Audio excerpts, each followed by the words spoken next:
हो झालं? अगं डोकंच लय दुखायला लागले. कशानं हो? आता काय माहिती, काम करून करून दुखायचंच की. गोळी असली तर बघा की एखादी, मला पण कणकणी आल्यासारखी झाली. होय, होय. काय करू,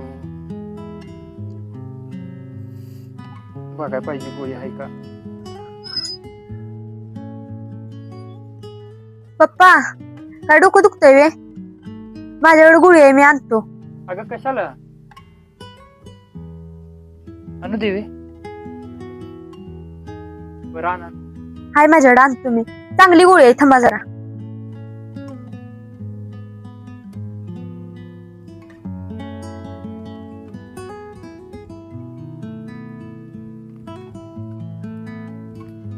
तुला बी पाहिजे होती ना, घेतो एक घेतो. हे आज चुकून खायचे गोळ्या थोडं.